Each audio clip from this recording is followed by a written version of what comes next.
estado de São Paulo, para dirigir um acampamento de férias para 100 crianças e adolescentes em Poços de Caldas. Na sequência dessa atividade, em fevereiro de 55, começa a dirigir o Lar das Crianças, entidade mantida pela CIP, e passa a residir na sede da instituição com sua família. O Lar das Crianças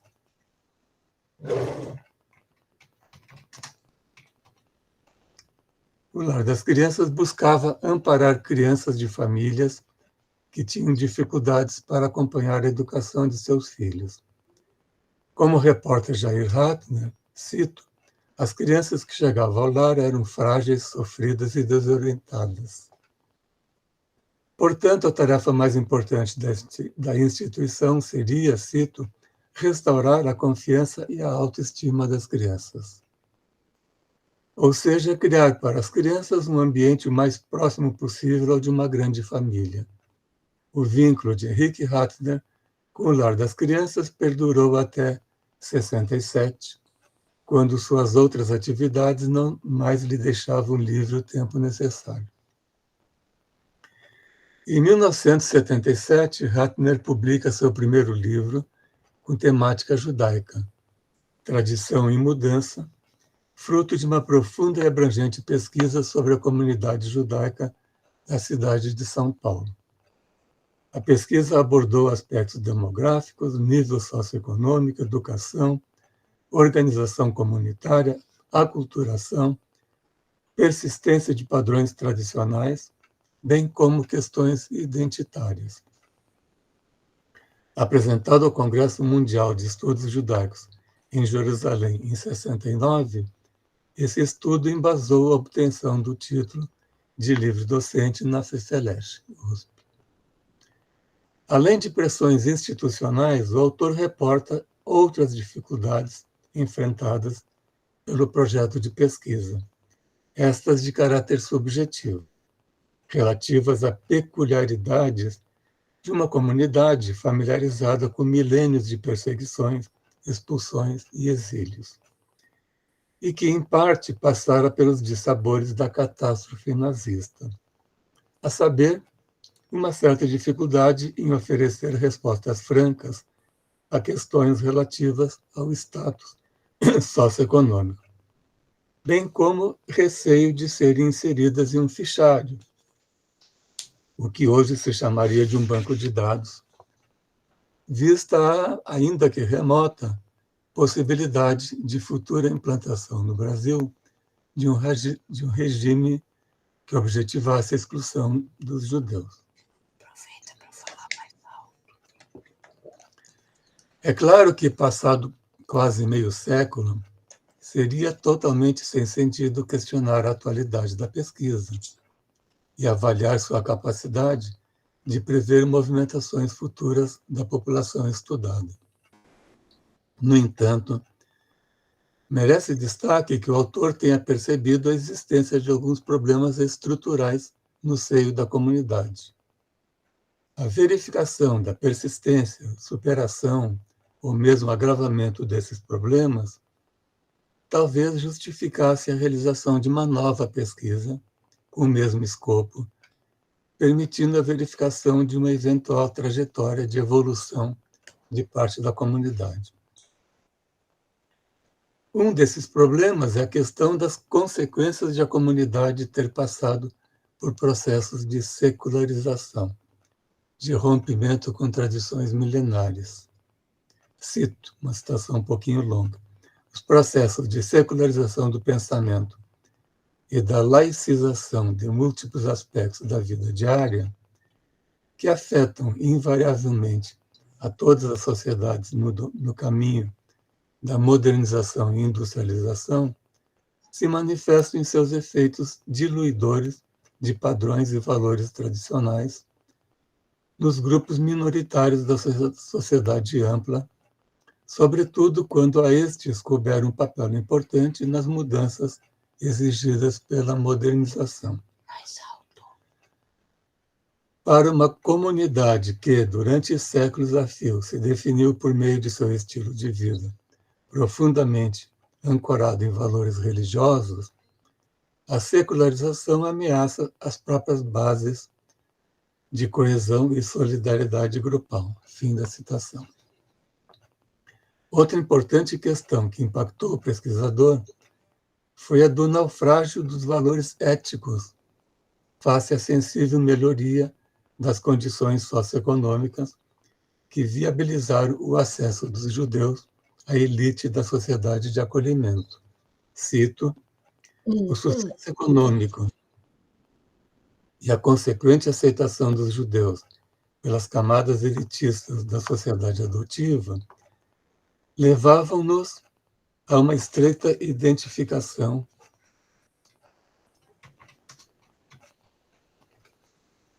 com os valores e ideias políticas das mesmas, com o concomitante abandono das tradicionais aspirações liberais e igualitárias que animaram as massas de pequenos burgueses na Europa Oriental. Contudo, continua a citação, a adoção de um estilo de vida hedonista, típico das sociedades de consumo ocidentais, num contexto sociocultural, em que a maioria da população luta para superar a barreira do subdesenvolvimento, traz consigo sérias contradições quanto à legitimidade desse comportamento, face à ética judaica tradicional e, sobretudo, quando se procura, através da educação judaica, assegurar a continuidade e a sobrevivência da comunidade como grupo etnocultural distinto. Fim da citação.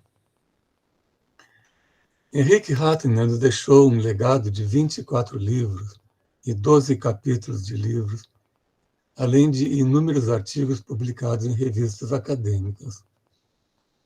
Parte desse corpus trata de questões relacionadas ao judaísmo, como o mencionado Tradição em Mudança, de 77, e Israel e a Paz no Oriente Médio, Uma Luz no Fim do Túnel, publicado pela Nobel em 2008. Este, uma coletânea de 17 palestras e conferências realizadas pelo autor sobre a situação no Oriente Médio, com ênfase no conflito entre palestinos e israelenses. Passados 15 anos de sua publicação, e levando em conta a velocidade de transformação das condições conjunturais próprias do Oriente Médio, é óbvio constatar que, em parte, esses artigos são anacrônicos, datados. Não obstante, Ratner nos oferece reflexões de surpreendente atualidade, como o trecho abaixo, retirado do artigo O Povo Judeu no Limiar do Século XXI, Crise ou Continuidade. Verdadeiro ovo da serpente para os caminhos que o Estado de Israel vem trilhando recentemente. Cito: paradoxalmente, mesmo após a criação do Estado de Israel há meio século, continua a polêmica sobre as características e atributos que definiriam os judeus. Abandonou-se o conceito de raça, mas não foi possível estabelecer um consenso. Seria um grupo étnico, uma nacionalidade, uma religião, ideologia ou estilo de vida? Apenas 1/3 dos judeus do mundo vive em Israel, e mesmo aqueles que optaram pela Terra Santa como lar não compartilham da mesma cultura. Uma minoria, embora crescente, considera a religião seu atributo cultural mais importante. E, entre essa minoria, a ala mais extremista e fundamentalista, com claras aspirações hegemônicas, ocupa uma posição forte e militante. Fim da citação. Outro tema investigado pelo autor diz respeito à possibilidade de serem encontrados caminhos para superar o conflito e o eventual papel das diásporas nesta necessária superação, como expresso nesse trecho do artigo Israel 60 anos.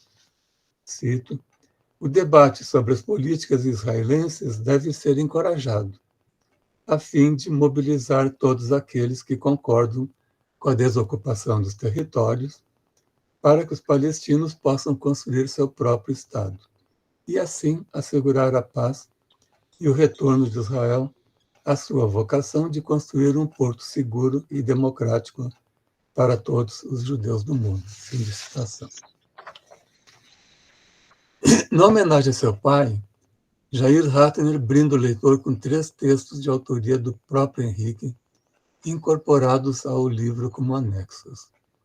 No terceiro texto, incorporado por Jair em seu livro, intitulado Sobre o Oriente Médio, sem indicação de data de publicação original, Henrique debruça-se sobre o insolúvel conflito entre o Estado de Israel e seus vizinhos. No final do artigo, o autor apresenta sugestões extremamente interessantes, tais como a proclamação de Jerusalém como patrimônio da humanidade e a transferência para essa cidade santa da sede da Organização das Nações Unidas. É isto. No âmbito desse congresso de pesquisadores de estudos judaicos, fica o convite para recuperarmos o pensamento deste intelectual, grande pesquisador de estudos judaicos, com preocupações e reflexões tão atuais, embora hoje um pouco ofuscado. Muito obrigado.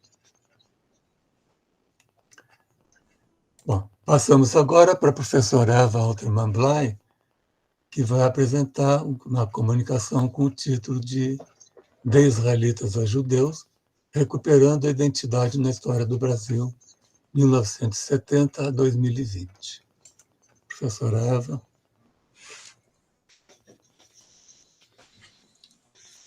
Posso começar?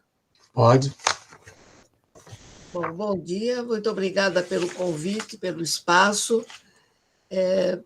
Eu vou fazer uma curta apresentação e nela eu vou apontar 4 tópicos. O primeiro, o que significa ser judeu? O segundo, o que significa ser judeu durante a Inquisição? Terceiro, o que significa ser judeu atualmente para o passaporte português? E, finalmente, em quarto lugar, o que significa ser judeu durante a guerra que se instalou em Gaza e os ataques contra Israel? Então, essas 4 perspectivas me conduzem a fazer uma análise que eu procuro ter um caráter de pesquisadora e de acadêmica. Por quê? Porque nossos alunos, ou a população de modo geral, tem sempre a seguinte pergunta: afinal de contas, quem são os judeus? Esse é um problema milenar, não estou pretendendo resolvê-lo, mas acho que nós podemos circunscrever este problema. E como é que nós podemos fazer isso? E aqui entra a minha perspectiva de professora e de socióloga. Como é que nós vamos resolver este problema? Bom, quando eu comecei a fazer as primeiras pesquisas na década de 1970, antes nós só tínhamos Anita Novinsky e os grandes pesquisadores mais envolvidos com a Bíblia ou com os dados religiosos. Então, quando eu começo a fazer essa primeira pesquisa, o que eu tenho que fazer? Chegar e perguntar para as pessoas o que é que elas entendiam de ser judeus. Esta é uma questão extremamente delicada, porque nós, pesquisadores, não podemos, a priori, corrigir aquela pessoa que nós estamos entrevistando. Nós temos só que ouvir. Essa diferença entre quem ouve e quem responde é fundamental para evitar que distorçamos os resultados. Por que eu insisto nesse ponto? Porque, vocês todos são judeus. Não, é verdade isso? Existe essa homogeneidade? Na hora que você começa a fazer pesquisa, você vê que essa homogeneidade não existe. Então, você vai encontrar as respostas as mais variadas possíveis. Eu tive o cuidado de agora de entrar na inteligência artificial para ver o que é que a inteligência artificial responde com relação a essa questão de o que é ser judeu. A inteligência artificial simplesmente simplifica e diz: ser judeu é quem tem a religião judaica. Começa por aí. Existe, nós sabemos, uma variedade de adesões e diferenças com relação à religião judaica. Então, você pode ser ortodoxo, você pode ser laico, você pode ser variado, você pode ser espírita, você pode ser da Umbanda e ser judeu. Isso eu obtive simplesmente perguntando e ouvindo as respostas. Eu insisto na objetividade, porque eu não chego para uma pessoa e digo, não, você é judeu. Não, eu pergunto o que é que ele está entendendo por ser judeu. Essa diferença é absolutamente fundamental. Por quê? Porque nós estamos vivendo, principalmente agora, um momento extremamente delicado. Por quê? Aí eu quero passar para o segundo ponto do que eu estava dizendo. Houve um momento em que ser judeu era um nome feio. Você não podia dizer que você era judeu. Então, aqui no Brasil e na América Latina, de modo geral, como é que nós nos identificávamos? Nós éramos israelitas. Por que nós éramos israelitas? Porque havia a suposição de que éramos pessoas más, porque éramos decrépitos, porque éramos todos os preconceitos com relação àquilo que a Inquisição colocou na imagem dos judeus foi inteiramente transmitida e vigorava na sociedade brasileira. Eu estou repetindo aquilo que muitos de vocês já sabem, mas às vezes a gente esquece que existia esse substrato inquisitorial que impedia que nós, judeus, numa escola, por exemplo, digamos na escola primária ou no jardim da infância, nós não podíamos dizer que nós éramos judeus. Isto era pecado, era feio. Então, a nossa imagem era uma imagem autodestrutiva. Claro, se você não pode se identificar e você sabe o que você é, essa contradição faz com que as pessoas tivessem essa enorme dificuldade de definir a sua própria identidade, com todas as consequências que isso tinha, do ponto de vista da personalidade, dos valores, da escolha de uma profissão, da existência como cidadão. Então, nós éramos cidadãos, houve quem já escreveu sobre isso, nós éramos cidadãos pela metade ou por um terço. Nós não éramos cidadãos, nós éramos judeus que escondíamos a nossa condição de judeus usando o subterfúgio israelita. Mas, num segundo momento, isso começa a mudar. mas começa a mudar como consequência exatamente das nossas pesquisas, na medida em que também a sociedade brasileira começa a mudar. A sociedade brasileira começa a discutir, afinal, qual é a identidade dos brasileiros. O termo identitarismo, que às vezes agora é mal colocado, mas é extremamente importante. É extremamente importante para os negros, para a população indígena, é extremamente importante para todas as pessoas. Então, neste segundo momento, quando a população judaica vai renascendo, outras gerações vão sendo incorporadas, este conceito começa a mudar e se torna o quê?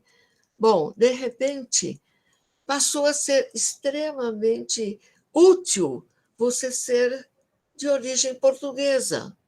Aquela condição que nós tínhamos inicialmente, que era pecaminosa quase, de repente, todos nós passamos a ter uma origem portuguesa. Por quê? Porque assim conseguíamos um passaporte europeu.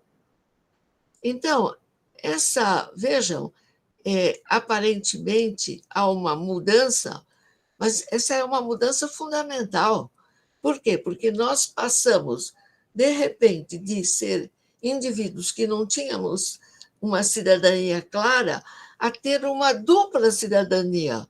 Então, mais uma vez, não é que nós éramos judeus, não, nós éramos judeus portugueses. Então, mais uma vez, a gente perde a nossa própria identidade. É uma busca de identidade. Muito bem. Mas este segundo momento, imediatamente passamos para um terceiro momento, em que nós já temos essa identidade mais fortalecida, mais clara. Então, nós podemos dizer, não, as nossas pesquisas começaram a mostrar a diversidade, a pluralidade e essa condição judaica mais profunda. As pesquisas realmente começaram a mostrar tudo isso. Mas por que eu fico retomando cada um desses passos? Porque esses passos se somam, eles não substituem um ao outro, eles se somam. E essa identidade, ela continua cada vez mais super difícil. E agora vou chegar no momento atual em que o que acontece exatamente neste momento, em que, de repente, no dia 7 de outubro, Israel é atacada. E aí, a nossa condição judaica brasileira muda novamente. E, de repente, aquela onda de antissemitismo que existia na primeira etapa que eu descrevi, agora retoma. Eu acabei de receber da minha própria irmã um e-mail em que ela conta, puxa, agora, outra vez, eu vou ter que esconder a minha estrela de Davi. Outra vez eu vou ter que andar na rua sem equipar. Mas isso acontecia em 1950, 60, e agora estamos, mais uma vez, tendo que enfrentar isso. Nós sabemos exatamente. Então, você pega na França, na Inglaterra, na Bélgica, na Holanda e aqui no Brasil, de repente, nós, outra vez, temos que nos defender. A palavra é essa, defender, porque estamos em perigo. Quer dizer, então, onde é que ficou a nossa identidade, a nossa condição judaica, se nós estamos permanentemente vivendo uma situação inconstante, perigosa, e em que a gente não tem mais condição de entrar numa sala de aula e dizer, não, olha, eu sou isso, sou aquilo, eu defendo tais e tais pontos. Não, a priori, você já é atacado como uma pessoa estrangeira, estrangeira no seu próprio país. Então, quando eu digo nós passamos de israelitas para judeus, eu estou procurando trazer todo o processo de incorporação desta identidade com todas as suas deficiências, todas as suas inconstâncias e todos os perigos. Eu insisto, é quase doloroso ter que dizer perigo, mas é o que está acontecendo. Basicamente, era isso que eu queria colocar e estou à disposição para discutirmos todos os pontos. Obrigada.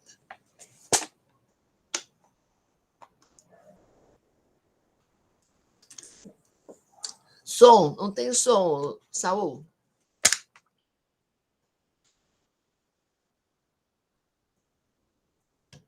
Desculpe, eu tinha desligado o microfone para não interferir. Passamos agora à apresentação da Iria Chocron, que vai nos falar de judeus na ilha de Marajó. Iria, a palavra é com você. Obrigada. Bom dia a todos. Estou muito feliz de estar aqui no Congresso, uma honra muito grande para mim. Eu vou começar a falar um pouco da minha região, porque muitas das vezes, quando eu faço palestras, as pessoas têm muita curiosidade sobre a ilha de Marajó, já me perguntaram se é uma cidade, se é o quê. Então, eu queria começar falando rapidamente sobre a região onde nós moramos. Então, a ilha de Marajó, ela é uma ilha costeira do tipo flúvio marítimo e que é situada na área de proteção ambiental do arquipélago do Marajó. Então, nós somos mais ou menos mais de 533 mil habitantes. E daqui da minha cidade, nós estamos a 12 horas de Belém. Então, originalmente, nós éramos chamados de a Ilha da Grande Joanes.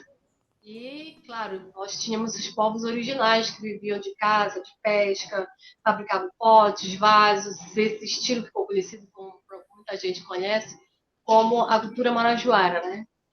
Então, assim, a chegada dos judeus na ilha, ela vai ser muito importante para a nossa comunidade aqui, porque estrangeiros era algo muito distante, a não ser quando, obviamente, houve a invasão da ilha pelos portugueses e depois franceses, né, até ingleses.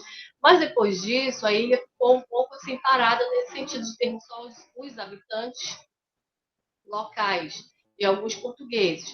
Então, a chegada dos judeus da ilha de Marajó já no meado do século XIX para o século XX foi uma grande mudança para a sociedade, para a sociedade marajoara no todo. Então, essas famílias marroquinas, elas vieram à procura de oportunidades aqui na ilha de Marajó, apesar de que na nossa região não era tão desenvolvida quanto no resto do Brasil, mas ela dava oportunidade para essas pessoas que queriam vir de outros países, no caso dos judeus, para trabalhar na agricultura, na pecuária, na extração da madeira, na extração do látex, com as especiarias também. Então, a questão da fauna, né? Às vezes tirar a pele de animais selvagens, enfim. Então, a gente tinha toda essa diversidade que temos, na verdade. Então, começando a falar sobre essa imigração para cá, eu vou falar basicamente que que esses judeus eles vinham de uma região na qual eles logo tiveram grandes dificuldades, que é justamente o Marrocos, né? Dificuldade de se entrosarem aqui na nossa região. Por quê? Para começar, o clima. O clima aqui é quente, úmido, o que é muito diferente do clima árido do Marrocos. Então, por aí, eles já começaram a ter grandes problemas, né, de saúde e tudo mais. Logo em seguida, vamos ter um estranhamento dos locais com esses judeus. Eles não sabiam que eram, sabiam que eram estrangeiros, mas judeus, de fato, né, eles foram, à medida que foram se conhecendo um pouco mais, e que eles foram sabendo um pouco das histórias que chegavam até eles. Então, quando eu escrevi o livro, eu, doutor Sérgio Simão, Karine Sarraf, nós escrevemos esse livro aqui, Histórias da Beira do Rio, os Judeus da Ilha de Marajó, nós partimos desse pressuposto de que a verdade era como foi o estranhamento, esse encontro, né? Como é que eles viviam, os judeus viviam na beira do rio, nesses casebres, dando origem ao que a gente pode chamar de judeus caboclos. Então, essa fascinação assim dessa vida judaica que vai mudar totalmente de acordo com as necessidades daqui da Ilha de Marajó, que eles vivem na Ilha de Marajó. Então, nós partimos das histórias das famílias, e foram muitas, né, mais de 1.000 pessoas chegaram aqui, e posso citar algumas famílias que chegaram, como Botibol, Sarraf, Sefati, Abenatá, Benatá, Gabai, Pérez, Sixo, Bemergui, Beguigui, enfim, então é um leque de famílias que chegaram por aqui e que vão fazer histórias, vão deixar suas histórias, e nós acabamos recolhendo essas histórias através dos seus descendentes que existem aqui na Ilha de Marajó. Então, nós partimos principalmente da família Botibol, que vai ser uma das mais importantes, uma das maiores e que ainda está por aqui, a família Sarraf, a família do Dr. Sérgio Simon, que é a família Pinto Levi, e a minha própria. Então, nós contamos essas histórias de beira de rio, como é que eles tiveram essa relação com o Ribeirinha e como eles acabaram se tornando judeus caboclos. E a partir de então, a gente, né, com essas histórias, nós acabamos desenvolvendo cada particularidade delas. A Ilha de Marajó, nesse momento, era atrativa por conta da extração da borracha.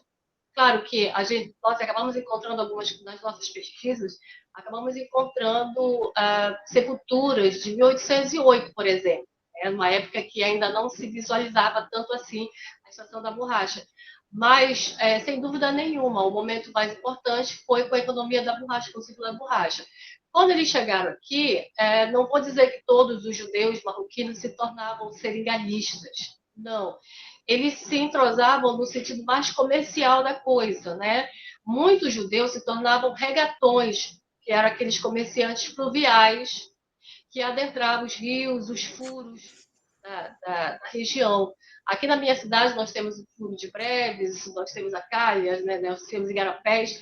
Então, ao contrário dos outros estrangeiros que vieram para a nossa região para trabalhar no ciclo da borracha, os judeus eles se tornavam regatões e adentravam nesses igarapés que nordestinos e outros estrangeiros não queriam entrar.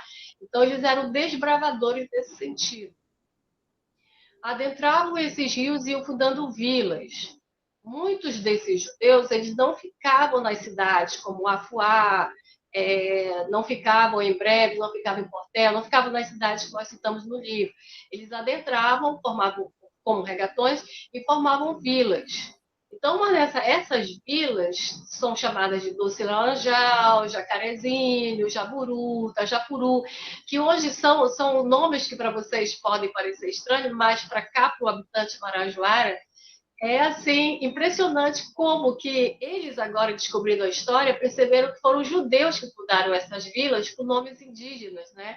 Então, posso falar um pouco da Vila dos Macacos, que foi onde meu avô veio, e onde eu nasci. Ele deu esse nome de Vila dos Macacos porque ele viu muito macaco no mato, e aí ele fundou a vila chamada Vila dos Macacos, que mais adiante vai se tornar, pela prefeitura local, vai se chamar São Miguel do Rio Macaco, mas o nome dele ainda prevaleceu. Então, quem nasce no Rio Macaco é macacaense, então eu sou macacaense, né? E aí fundaram o Doce Laranjal, da família Bacessá, e os Bacessá, que em breve foram importantes, exatamente por conta da economia que eles diversificavam, como eu falei, não era só na extração do látex, não era só no ciclo da borracha, mesmo porque isso entrou em declínio durante um tempo, né? Então, eles souberam se renovar. Muitos deles iam para outros tipos de economia, vendiam cachaça, vendiam charque, eles tinham canaviais por aqui, eles iam para Belém vender os produtos, para Santarém, para Manaus. Então, eles tinham todo, né, um círculo de comércio por aqui que abarcava a ilha de Marajó, Manaus, Belém e Santarém. Então, assim, esses judeus eles viviam entre os locais aqui, algumas vezes, quando tinham que vir para a cidade. No geral, eles se relacionavam de interior para interior e vinham a remo, né, naquelas canoas a remo, para cuidar de um colega judeu, por exemplo, um potebol ia cuidar de um sarrafo, né, lá do Tajapuru para o Jaburu, do Rio Jaburu para o Tajapuru. Eram horas de viagem, né, remando, até chegar no trapiche do colega. Quando eles chegavam, eles comemoravam. Geralmente isso acontecia quando havia doenças e quando havia festas judaicas. Por exemplo, Rosh Hashanah, e também a Pesa, que eram os dois mais que eles se juntavam para celebrar. Então, a alimentação também era pautada na alimentação local, o peixe, a farinha de mandioca, tudo era muito adaptado, eles não tinham como chegar a Belém e fazer por exemplo, ter o pão de matzah, né, na época de Pêssah. Então, era mandioca, era macaxeira, e o que eles não comiam, o açaí, eles consumiam muito mais, o que eles não comiam era o peixe de pele, né, como camarão.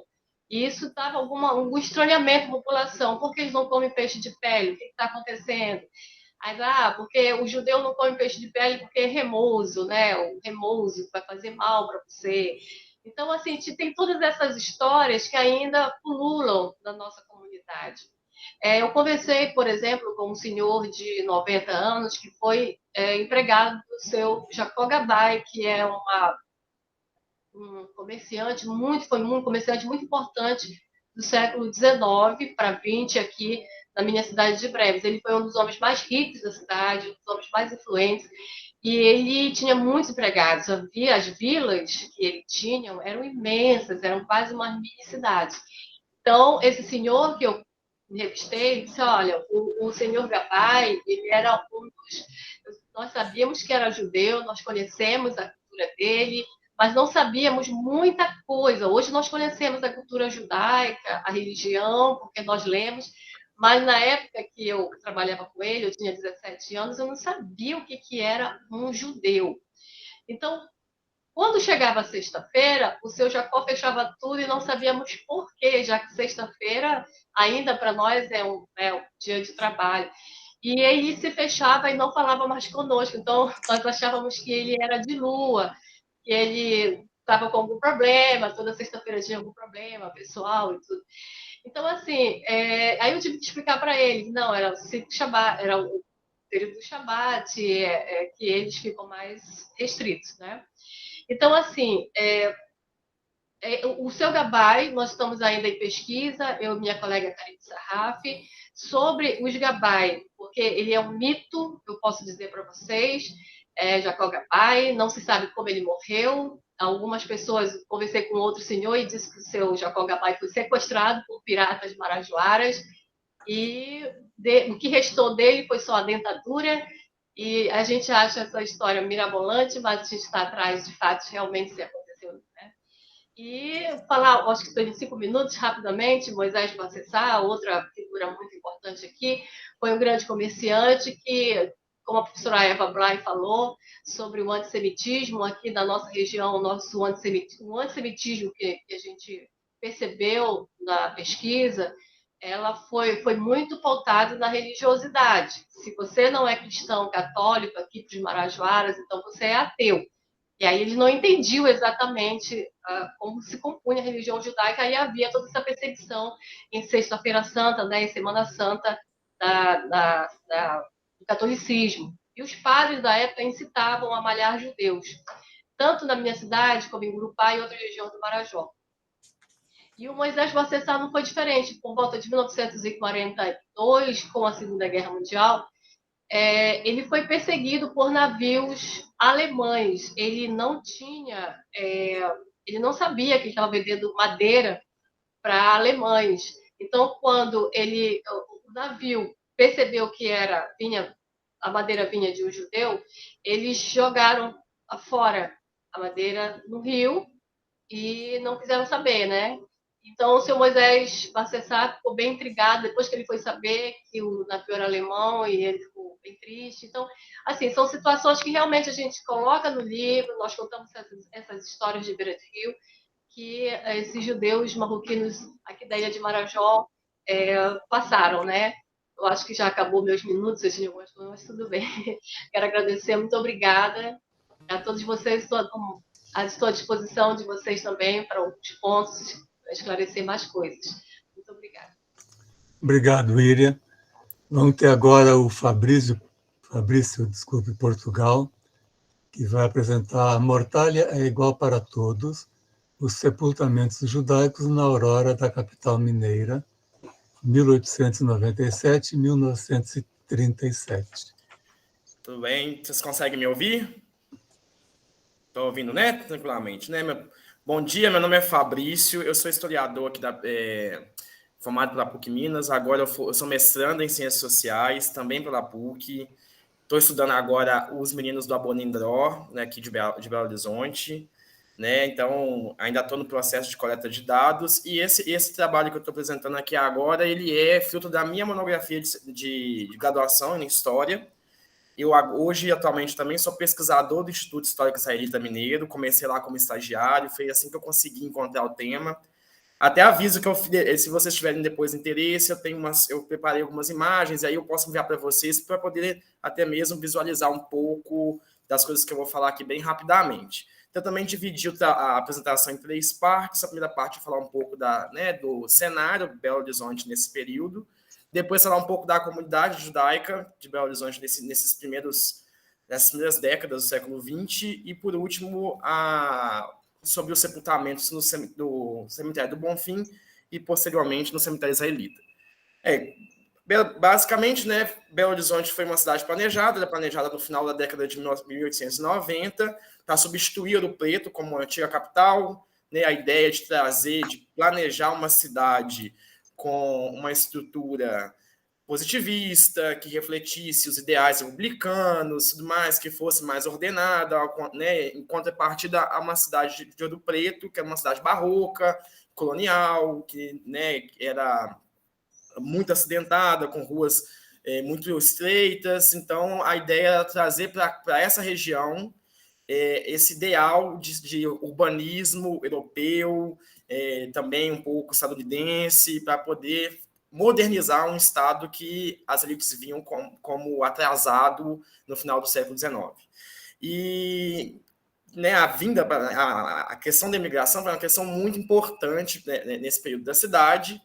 É uma cidade que ela é planejada em 3 zonas: a zona urbana, que é a zona que é dividida em tabuleiros. Eu não sei se vocês já tiveram a oportunidade de vir a Belo Horizonte. Então, a região central, que está ao redor da chamada Avenida do Contorno, são ruas retas, paralelas, perpendiculares, com grandes avenidas, inspiradas nos boulevardes franceses.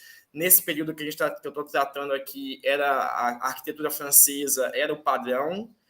E é uma cidade que ela vai ter períodos de desenvolvimento e de estagnação. Então, existe uma ideia de que a cidade já é inaugurada pronta, mas, ao contrário, ela era uma cidade com algumas ruas com comércio e tudo mais, mas com ruas com muitos espaços vazios, e uma cidade que começou realmente a ter um boom populacional a partir da década de 20, depois da Primeira Guerra, e principalmente a partir da década de 30.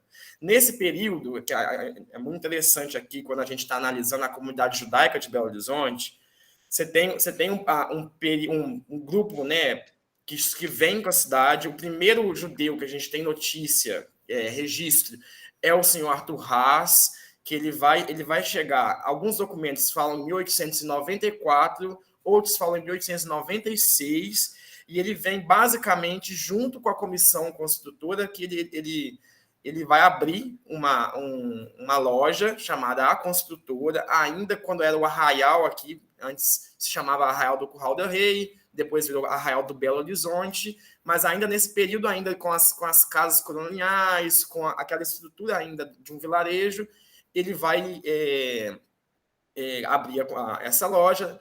Posteriormente, com a inauguração da cidade, o Arthur Haas ele vai abrir a Casa Arthur Haas, que era uma importadora, e ele vai ser uma figura muito importante para a comunidade, porque é ele que vai ser o primeiro presidente da União Israelita, que é fundada em 1922. Nós comemoramos 100 anos dela ano passado. E depois ele também vai estar lá nas atas de criação do cemitério israelita em 37 e também da escola israelita em 1928. Então ele é muito presente nesses anos com algumas instituições que até hoje ainda existem, né? E ele vem da Alsácia-Lorena, não temos registro dele se ele era um judeu religioso ou não, mas nesse período, né, Belo Horizonte não é uma cidade de origem, as pessoas não saem da Europa, não saem de outros lugares esperando chegar em Belo Horizonte, né?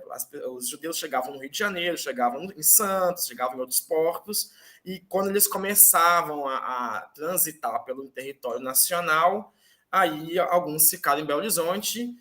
Uma das razões que também que eu percebi na hora na minha pesquisa nas fontes primárias, que BH por muito tempo foi conhecida como cidade jardim, um lugar de tratamento da tuberculose. Então, muitas vezes, traziam-se parentes que estavam, né, acometidos da doença para cá, e eles acabavam ficando aqui. Só fazer um pequeno parênteses com relação ao método, além, né, eu consegui ter acesso aos livros de sepultamento do cemitério do Bonfim, ao livro de traslado do cemitério israelita, mas também, no final do século XX, por volta da década de 80, 90, a comunidade aqui de Belo Horizonte decidiu entrevistar todos os membros mais velhos da comunidade. Então, o arquivo que a gente tem aqui do Instituto, ele tem assim, uma parte muito preciosa, muito rica desses testemunhos. E o período que eu estou estudando é um período até 37. Você tem, né, um perfil de um comportamento do pessoal vindo aqui. A professora Julia Cal até escreve que vem aquela ideia das pessoas virem fazer a América, de construir, né, suas sobrevivências, fazer seu dinheiro, até que começam a chegar também os sobreviventes, os que estavam fugindo da perseguição na Europa, e isso vai marcar muito a comunidade. Até então, né, já entrando para o objeto em si, o cemitério do Bonfim, ele é um cemitério que ele é construído originalmente fora do limite da zona urbana. Existe um objetivo de controlar, né, separar a necrópole da cidade dos vivos. Até então era muito comum os sepultamentos em igrejas ou próximos às igrejas. Então o Estado vem tentar racionalizar isso com uma concepção científica. Então todos os habitantes da cidade, independentemente da origem, teriam que ser sepultados no Bonfim. E o Bonfim ele é planejado na mesma lógica da cidade, com ruas retas. Teria um necrotério onde os corpos seriam tratados, mas logo isso já não vingou, porque as populações continuaram a querer ter seus ritos ligados à religião. Então, dos imigrantes que chegaram aqui, a grande maioria esmagadora eram de italianos, depois de portugueses, mas a quantidade de judeus era bastante significativa, principalmente judeus que vinham da região da Palestina, da Rússia e da Romênia. Na pesquisa dos livros de sepultamento, essas são as nacionalidades mais comuns. Cruzando essas informações com os relatos das pessoas dessa época, eram chamados de palestinos, porque vinham do Império Otomano, então a nacionalidade era colocada palestina. Junto com eles também vinham os sírios, que os sírios eram os cristãos sírios, que ambos, os judeus e os sírios, eram chamados aqui de turcos. E existia até aqui uma rua, a Rua Caetés, que era chamada de Rua dos Turcos, mas na verdade eram de judeus e sírios. E esses judeus e sírios traziam muito do que a elite mineira queria, que era esse contato com o que estava mais em voga na Europa e tudo mais, né? Lá no cemitério do Bonfim, não tinha a separação, não separava-se o cemitério com sepultamentos específicos. Esse é um setor para mulheres, esse é setor para um grupo tal. Não existia isso. O único momento que isso aconteceu foi na gripe de 18, que aí foi separado um setor específico do cemitério para enterrar as vítimas da gripe espanhola. O mais interessante é que o único túmulo hoje remanescente que tem símbolo judaico, ele está perto desse setor. Não é a causa-mortes não é essa, porque é o túmulo do Samuel Segal. Então tem a estrela de Davi, tem lá escritos em hebraico, com a data nascimento de 1909 e falecimento de 1935. Então ele é posterior ao surto da gripe. Grande parte desses judeus eles foram trasladados para o cemitério israelita, que ele é fundado em 1937, também pelo esforço da própria comunidade. Vai ser o segundo cemitério da cidade e o primeiro de caráter privado. Só na década de 40 que vai vir um segundo cemitério municipal da cidade. E aí, grande parte desses corpos eles vão, então, ser trasladados do Bonfim para o cemitério israelita a partir da década de 40. Só que alguns, na documentação, alguns não foram trasladados, alguns permaneceram no Bonfim. Só que, infelizmente, né, com a política, a partir do momento, retiram-se os corpos. Eu encontrei a localização original. A minha pesquisa foi em 2021, no meio da pandemia, então eu só consegui ter acesso em loco ao cemitério do Bonfim por causa da comemoração de finados, que aí eles resolveram abrir o cemitério, e aí eu consegui ir, fui como se eu estivesse indo lá para poder visitar alguém, e consegui pontuar mais ou menos onde eles ficaram, onde essas localizações estavam. Então, eu fiz um pequeno planozinho lá para indicar que eles estavam realmente espalhados pelo cemitério, não estavam concentrados em apenas um ponto. Além disso, a pesquisa também encontrou alguns nomes, alguns sobrenomes que alguns estão presentes na comunidade hoje, mas os parentes não souberam precisar se eram né, da família, e outros que já são comuns, né, sobrenomes que são comuns, que aí eu também numerei, são 6, 7 nomes, e que estão lá. Esse Samuel Segal, por exemplo, é um desses nomes, porque existe uma família Segal aqui. Eu tentei entrar em contato com eles, só que eles não têm mais nenhuma, eles não sabiam nem precisar se eles tinham origem judaica. Eu e meu orientador, a gente né, a família Segal tem conhecimento de a família Segal, né, de origem, de ascendência judaica. Outro também que é a família Jacob, que tem até um prefeito de BH, Benjamin Jacob, em 1906, que eu entrei em contato com a família falou assim, eu acho que tem umas coisas de judeu sefardita mesmo, mas a família nunca teve interesse, e hoje eles são muito católicos, não querem saber muito disso, mas que são nomes que estão lá nessa lista de possíveis, né, sobrenomes com alguma ascendência judaica. Outros nomes são Salomão Bernos, Fischer, Pfeffer, Sterlinger, que estão entre esses sobrenomes, né? Por último, falar, né, do cemitério israelita, né, que esses corpos que foram trasladados estão num setor específico do cemitério israelita, como os membros fundadores e mais antigos da cidade, da comunidade, né?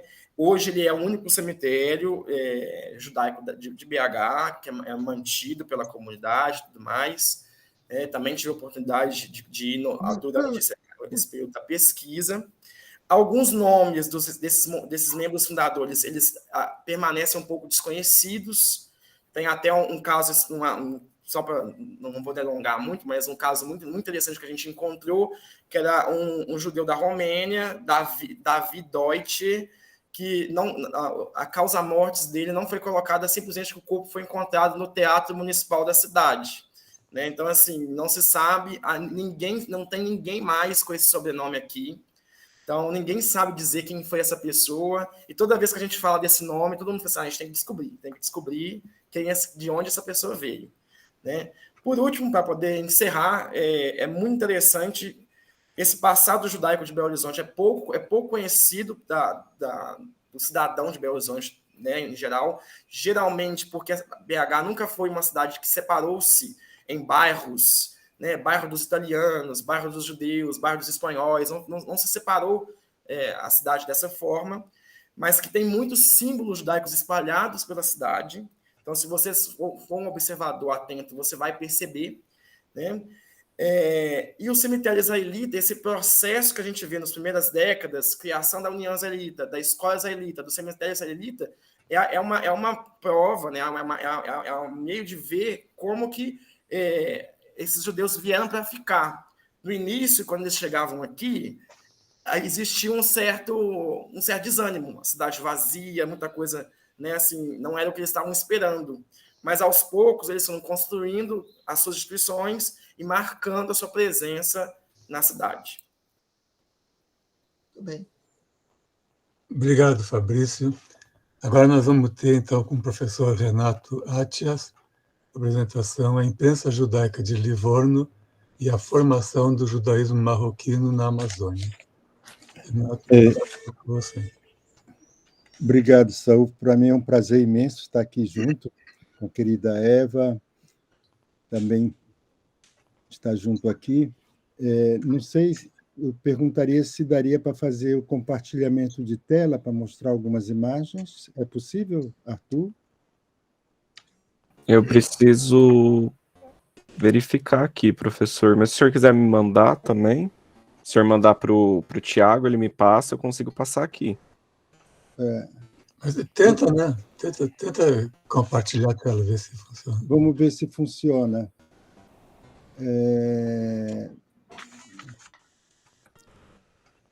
É no apresentar agora, o quinto botão da esquerda para a direita. Apareceu alguma imagem? Apareceu.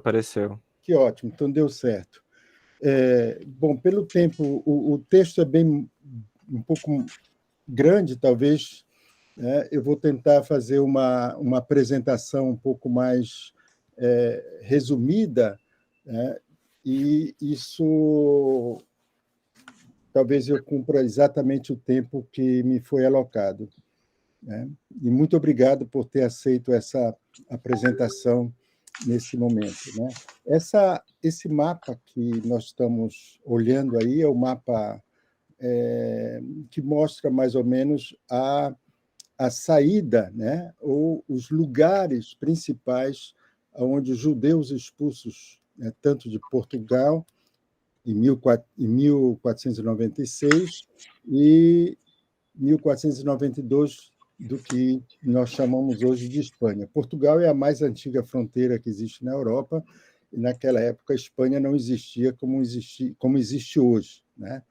E a saída, para essa grande diáspora sefaradita, ela vai começar exatamente em 1492 para diversos lugares. Lugares importantes na Europa, evidentemente, a gente vai ter Amsterdã como um lugar central, principalmente Antuérpia e Amsterdã, que são cidades também portuárias, né? E nós vamos encontrar na Itália, principalmente na Itália, eu digo principalmente a cidade de Livorno. Vou falar um pouco mais de Livorno um pouco mais adiante, né? E vou falar um pouco desse mercado ou dessa internacionalização do mercantilismo sefaradita do Mediterrâneo, e isso vai desenvolver uma grande olhando dentro dessa perspectiva de uma antropologia econômica nessa realidade, né? Dessa realidade do Mediterrâneo. Então, nós vamos ter a Itália. A Itália, evidentemente, os judeus na Itália já estão ali em algumas cidades bem antes da chegada dos judeus sefarditas que vêm da Península Ibérica, e já existia uma relação bastante com a cidade. Inclusive, muitas dessas cidades na Itália, e aí eu vou falar especificamente de Veneza, rapidamente aqui. Veneza tem um gueto importante, talvez foi o principal gueto, a palavra gueto, inclusive, é italiana. O gueto de Veneza vai se tornar bastante importante também nessa relação comercial, não só com o Mediterrâneo, mas também com outras situações da Europa. Mas, principalmente, os judeus que saem da Península Ibérica vão para Livorno. Livorno tem uma lei, é uma lei de 1593, chamada Lei Livornina, ou Livornesa, que recebe o estrangeiro, né? E recebe especificamente a pessoa que vem de fora para fazer parte dessa grande grupo comercial de Livorno, que vai se tornar expoente em vários momentos dessa história, a partir do século XVII, principalmente a partir do século XVII, com a chegada de um contingente muito grande de judeus que vêm da Península Ibérica. E aí é interessante porque Livorno, como uma cidade italiana, não tem gueto. É a única cidade na Itália, ou na Península Itálica,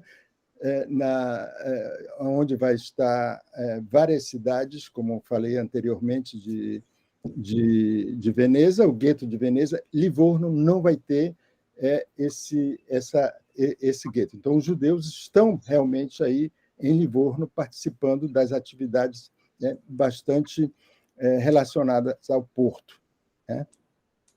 E aí eu vou falar rapidamente, vou ficar um pouco vou voltar nessa imagem, que essa imagem ela é importante porque ela tem Livorno vai mostrar uma relação não só comercial, mas uma relação com 3 lugares importantes que continuam praticamente até hoje, e um 4º lugar importante onde esse comércio se intensificou, né? E aí a primeira imagem, né, do lado é a grande sinagoga portuguesa de Amsterdã.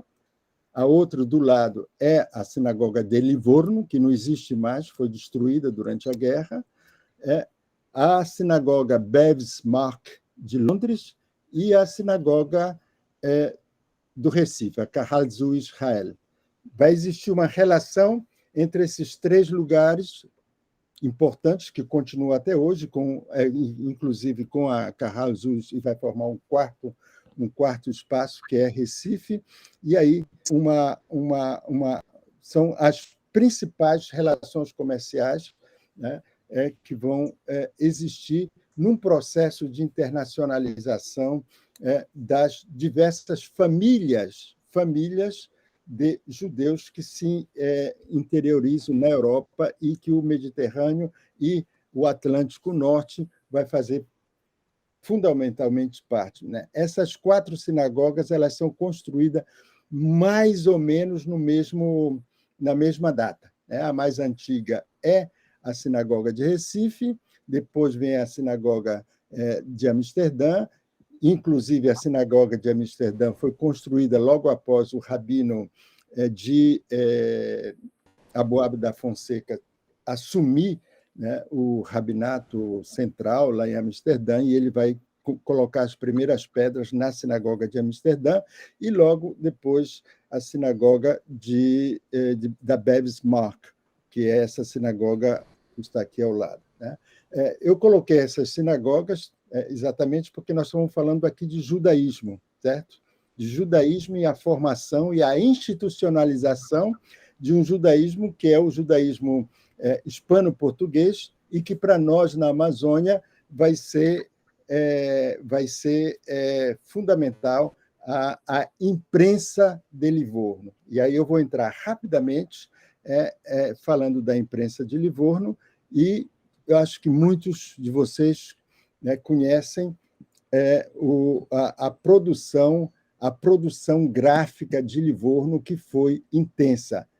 Evidentemente, na Itália já existia algumas imprensas gráficas que produziram material do judaísmo na Itália. A primeira é a imprensa de Ferrara, né, que nós vamos ter até hoje, é referência mundial, a primeira, vamos dizer assim, Torá, Bíblia, traduzida para o ladino, ou judeu-espanhol, que foi traduzida, é conhecida como a Bíblia de Ferrara.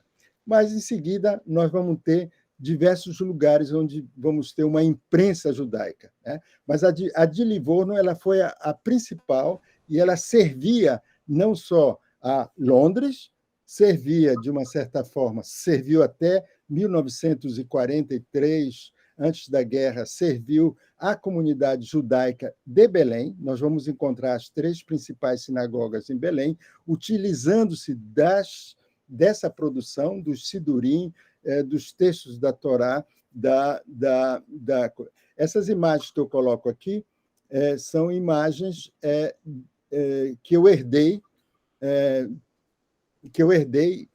do meu avô, né? Chegaram até mim do meu avô, e isso há mais de 20 anos estão comigo, muito mais, 25 anos estão comigo, e Livorno, para mim, foi essa produção que eu comecei a aprender a ler nos escritos do meu avô, que faz as anotações do lado, e aí comecei a entender também algumas questões relacionadas a essas produções. E o mais interessante é que, em Livorno, no caso, por exemplo, a grande parte, alguns dos judeus que vieram para a Amazônia, na maioria deles, todos eles vieram do Marrocos, e, evidentemente, a imprensa de Livorno produzia material impresso não só sidurim, mas também como textos da Torá, para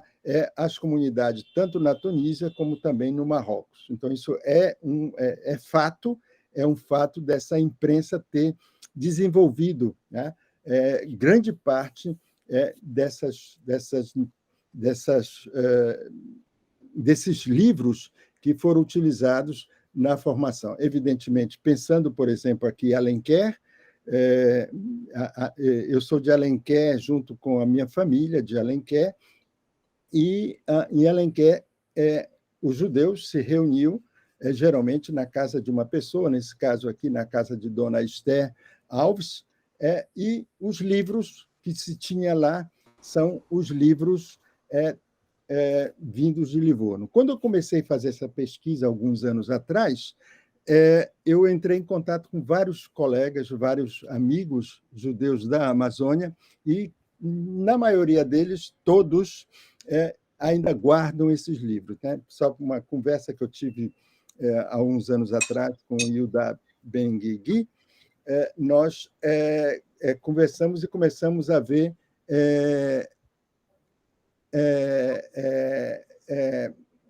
começamos a ver esses livros mais profundamente. E a outra coisa, quando eu publiquei a primeira vez esse texto em formato de blog, quer dizer, um texto assim, no meu blog, quando eu escrevo sobre o judaísmo, eu recebi uma quantidade de informações sobre essa imprensa de Livorno, essa imprensa que é uma imprensa fantástica do ponto de vista de divulgação, né? Então, tem vários trabalhos, eu cito vários pesquisadores italianos que se colocam a entender esse mercado e o mercado dessa imprensa que nós chamamos aqui nesse trabalho de imprensa judaica. Aqui tem, logo depois que eu coloquei no blog o texto inicial dessa apresentação, o texto está bem maior agora, porque a pesquisa se desenvolveu, eu recebi de um amigo meu, que é professor em Montreal, uma cópia do texto produzido em Livorno, e é interessante que ele coloca assim, esse amigo meu, ele coloca essa imagem veio da biblioteca do avô da esposa dele.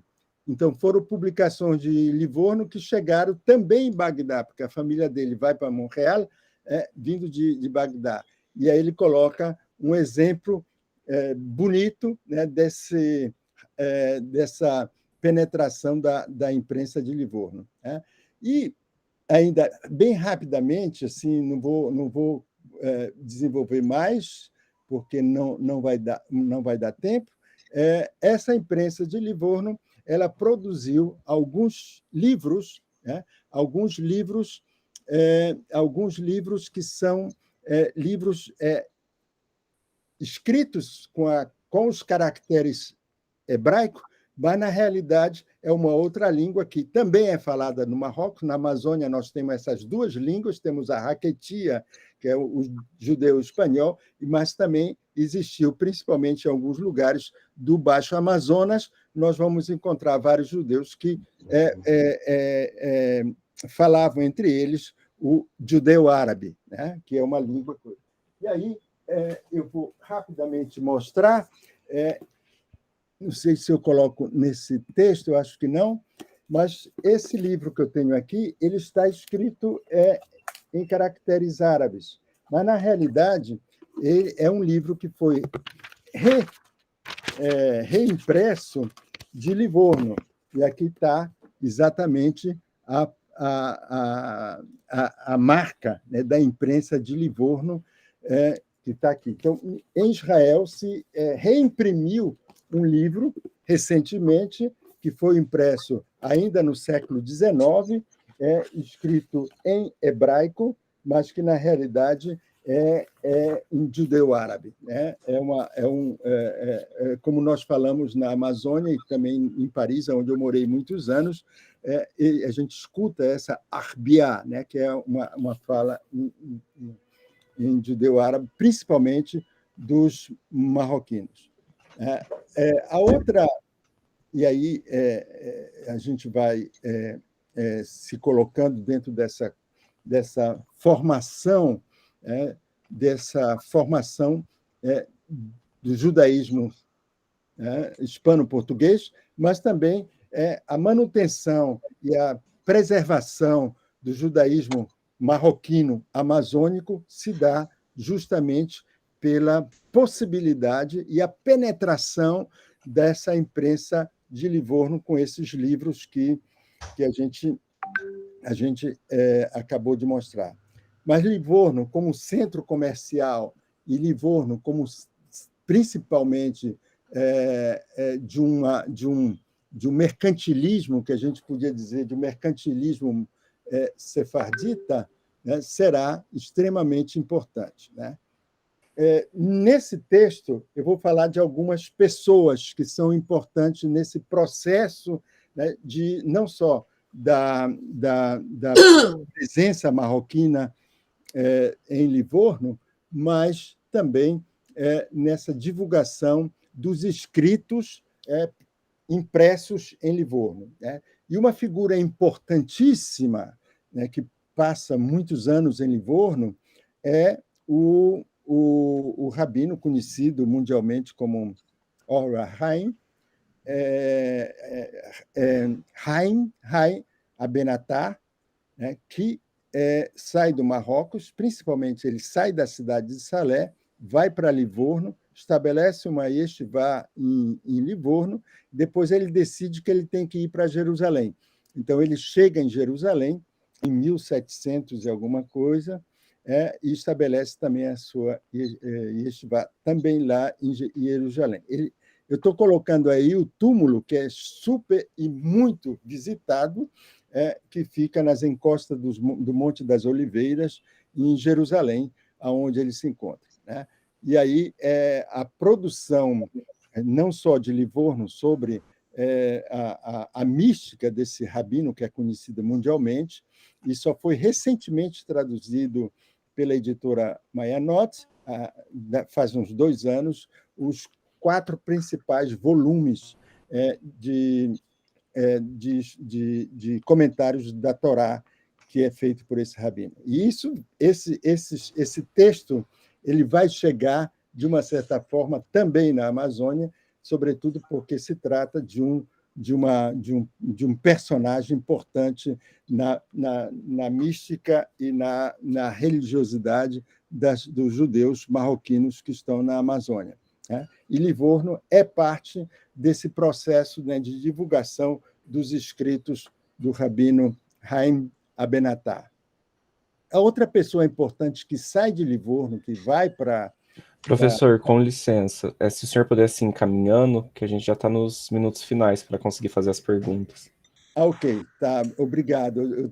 Eu me empolgo e nem fico olhando o relógio, desculpe aí. Bom, a outra figura importante é Montefiore, né, que vai se tornar, não só na Inglaterra, mas também em Livorno, um personagem importante. E aí nós temos uma família, que é a família Atias, que tem posses, aqui eu estou mostrando apenas a vila da família Atias, e a relação também com a imprensa, porque, ao mesmo tempo, teria uma imprensa, teve a principal imprensa em Amsterdã, que foi a imprensa de Joseph Atias, relacionado com Livorno e as outras ligações. Essa era a casa desse Yosak Atias, e hoje a praça na cidade de Livorno, essa é uma fotografia minha que eu fiz ano passado lá, onde foi destruída. Bom, rapidamente era essa questão, e aí eu volto para aquela fotografia e a gente está nesse processo de mostrar essa relação, e aí o texto não aprofunda, mas futuramente é que vai aprofundar a relação entre Livorno e a formação desse judaísmo amazônico através das publicações, mas também as relações concretas que existiram entre essas 4 sinagogas que eu acabei de mostrar para vocês. Bom, queria, de novo, agradecer a todos vocês pela paciência e dizer que o texto está quase pronto, e vai continuar essa pesquisa, e nesse momento eu estou trabalhando num piyut que é muito conhecido, que é o piyut Yedid Nefesh, e como é que esse piyut se torna parte do judaísmo marroquino na Amazônia, que não existia em diversos sidurim do século passado em relação ao Marrocos, né? Bom, isso aí foi realmente muito apressado, assim, para que a gente ganhe no tempo, eu peço desculpa. Obrigado, Renato. Temos tempo para algumas perguntas. Arthur, você pode encaminhar as perguntas, por favor? Oi, Adriana. A primeira pergunta é para a professora Eva. Bom dia a todos. Senhora Eva, em relação à identidade judaica de origem portuguesa, até que ponto o descendente realmente se identifica com a identidade em si, ou simplesmente é uma forma de adquirir uma dupla nacionalidade para, por exemplo, viajar? Nem precisa responder, né? realmente é viajar. Não tem ali algo de mais profundo. É realmente algo meramente instrumental. Mas eu quero aproveitar essa oportunidade. Bom, primeiro eu queria cumprimentar o Renato, gente, que coisa maravilhosa. Nossa, não tinha a menor ideia de tudo isso que você apresentou, fantástico. Ganhei meu ano com isso. Mas outra coisa também que eu queria falar, por exemplo, eu acho que eu vou fazer um pouco o papel da professora, hein? A Iria Chocron, ela apresenta um trabalho muito interessante quando ela fala, mas o livro dela não conta as coisas que ela fala. E eu estou cobrando, eu acho que ela tinha que escrever as coisas que ela fala, porque o livro, que tem um título muito lindo, né? Que ela fala das margens da Ilha de Marajó, mas o material que ela tem não está todo escrito. E, por acaso, eu também trabalhei toda essa questão, o Renato também sabe disso. No meu livro, eu falo dos judeus marroquinos, que é um capítulo inacreditável. Tem muita coisa ainda para ser explorada, mas tem que escrever sobre isso. E isso aí é uma sugestão, né? Nós estamos num ambiente acadêmico, eu acho que a gente tem que falar essas coisas todas e entender a permanência dessa identidade judaica, porque ela não acaba, ela só se complementa, ela se diversifica, mas ela está aí, inacreditavelmente, muito mais forte hoje. Eu vejo que a situação política obriga a que, queiramos ou não, volta o antissemitismo e volta toda essa necessidade de uma articulação muito clara entre nós, judeus, e, sobretudo, judeus brasileiros. Desculpem ter me estendido.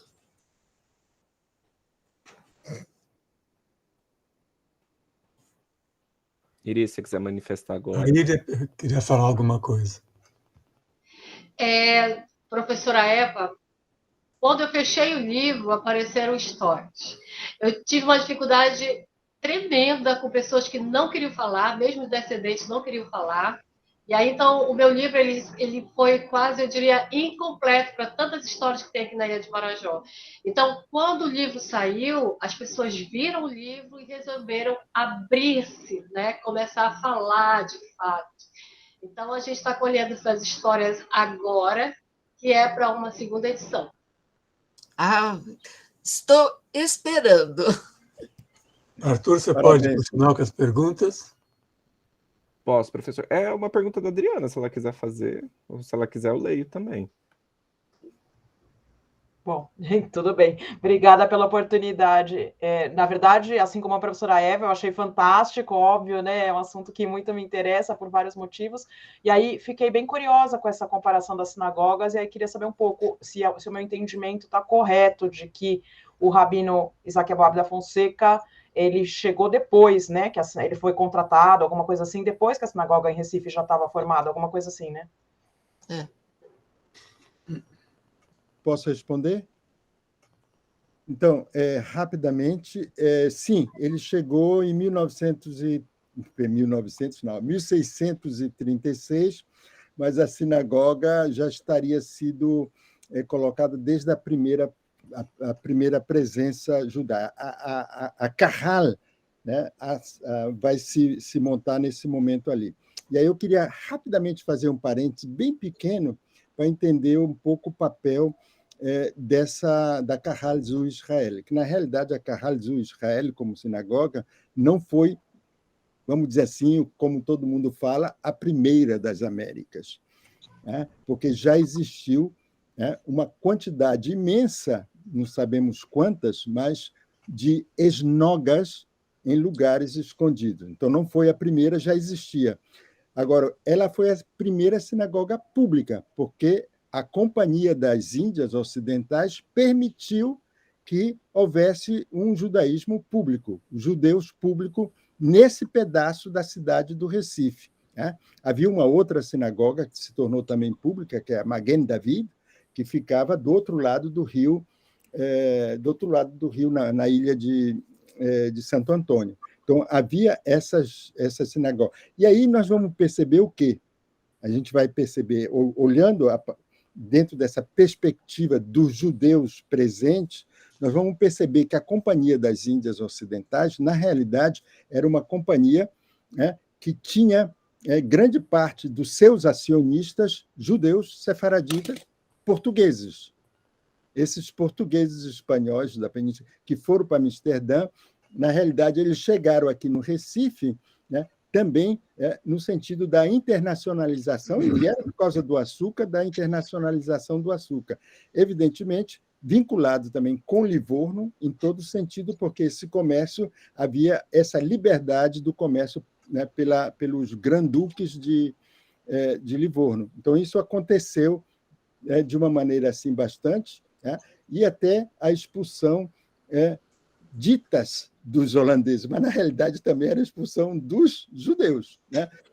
Era uma expulsão dos judeus, porque todos eles estavam na Companhia das Índias Ocidentais e todos eram judeus públicos vindos de Amsterdã.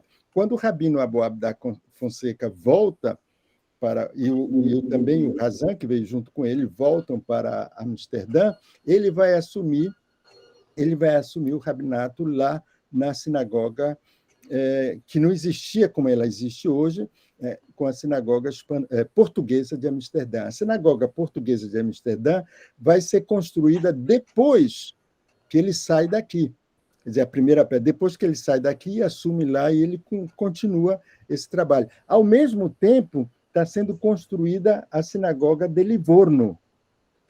Ela está mais ou menos, ela vai ser construída nessa mesma época e, ao mesmo tempo, simultaneamente, está sendo construída a grande sinagoga Bevis Mark, né? Se vocês olharem um pouco essas 4 sinagogas, nós vamos perceber aí já uma institucionalização do que nós chamamos hoje do judaísmo hispano-português. Para quem conhece Paris, por exemplo, a sinagoga da Rue Beaufort, ela vai ser muito parecida com a sinagoga de Amsterdã, ou a sinagoga Sharei em Nova York, em Manhattan, vai ser exatamente bem parecida com a sinagoga, se vocês olharem até à frente, com a sinagoga de Livorno. Então, esse é o judaísmo hispano-português que se estabelece a partir de uma imprensa em Livorno e dessa relação.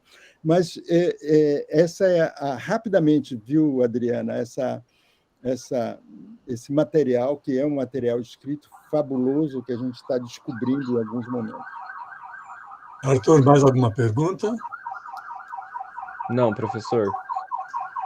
Alguém quer fazer algum comentário, uma pergunta?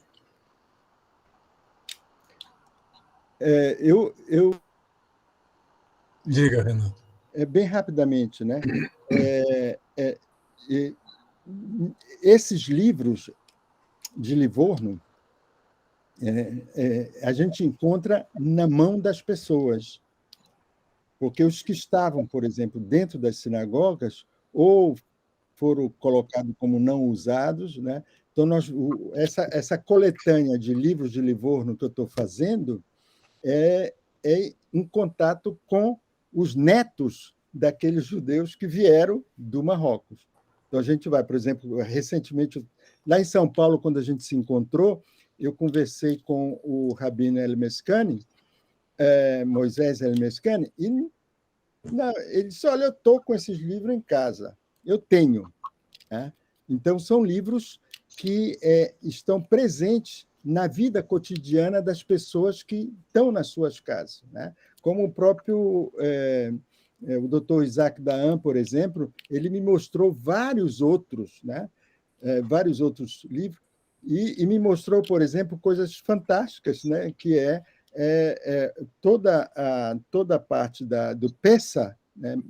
Não de todos os marroquinos, judeus marroquinos, mas principalmente daqueles que falavam árabe, que existe Sidur escrito ou mesmo a Haggadah escrita, impressa em hebraico, mas a pronúncia é árabe. Então, e ele me mostrou isso na casa dele, quando eu passei um Pessa com ele. Então, essa divulgação, né, da imprensa e a questão da formação desse judaísmo amazônico, né, que na realidade surge como marroquino, mas ele vai se tornar bem amazônico mesmo, ela é de um processo assim fantástico, desse momento que eu estou pesquisando apenas um piut que está presente na maioria dos sidurins ashkenazitas, né, mas que não tem nos sidurins marroquinos, né, e como é que ele vai chegar, por exemplo, como é que ele vai entrar,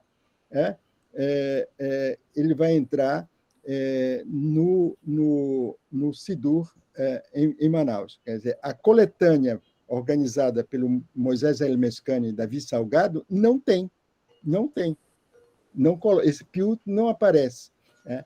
Mas vai aparecer, por exemplo, no início dos anos 80, e mais no início desse século vai aparecer num Sidur organizado pelo Dr. Isaac Daan, que entra no Sidur. Como é que isso vai entrar no Sidur? Como é que essa relação desse judaísmo... E entra exatamente num lugar que não tem nada a ver com o lugar onde estão nos outros sidurins, né? É uma coisa assim bastante impressionante de como esse judaísmo marroquino vai se transformar em um judaísmo amazônico. Arthur, temos mais uma pergunta, né? Sim, professor, do Marcos Rocha. Professor Renato, na Itália existe o levantamento das famílias judaicas que se deslocaram para a Itália antes e depois da perseguição na Espanha e Portugal? Existe, e esses, eles não se dizem sefarditas ou ashkenazitas, eles são italqui, são de uma tradução que se chama italqui. São bem antigas, né? É muito, muito interessante, porque quando eu estive, por exemplo, em Pádua, na cidade de Pádua, lá tem um gueto importante, né? Próximo a Veneza. E na cidade de Pádua, no tempo que eu passei lá, né, nessa sinagoga de Pádua, que você vai olhar exatamente a sinagoga de Pádua, ela vai se parecer com a sinagoga de Livorno. Ela tem a sinagoga de Livorno, e ela não por exemplo, ela não parece as sinagogas italianas, né? Como a sinagoga de Turim, como a sinagoga de Veneza. Elas são italqui, mas a sinagoga de Pádua ela é hispano-portuguesa, né? E aí é muito interessante porque tem uma descrição, apenas o pessoal que vive em Pádua conversa, né? Faz parte da historiografia ou da história oral desses judeus que vivem em Pádua, por exemplo, que eles contam como uma anedota, mas que parece ser uma coisa assim bastante importante, que a relação entre os judeus italianos, né, os judeus italianos com os ashkenazes, se dá muito antes né, e aí vai ter uma discussão, diferentemente daquela discussão que o Ronaldo Weinfels vai colocar do contato entre os ashkenazitas e os portugueses, judeus portugueses, em Amsterdã. Essa situação já teve e se deu justamente em Pádua, né? Então, são relações importantes dessa formação, né, e dessa identidade judaica a partir do seu local, evidentemente, né, os italianos que chegaram lá, ou que estão lá muito antes dos hispano-portugueses chegarem, eles têm bem forte essa identidade italqui. Mais alguma pergunta, algum comentário? Não? Não, senhor, professor. Bom, então damos por encerrada essa mesa número 2. E Muito obrigado, a gente. Foi participação ótimo de todos. encontrar com vocês.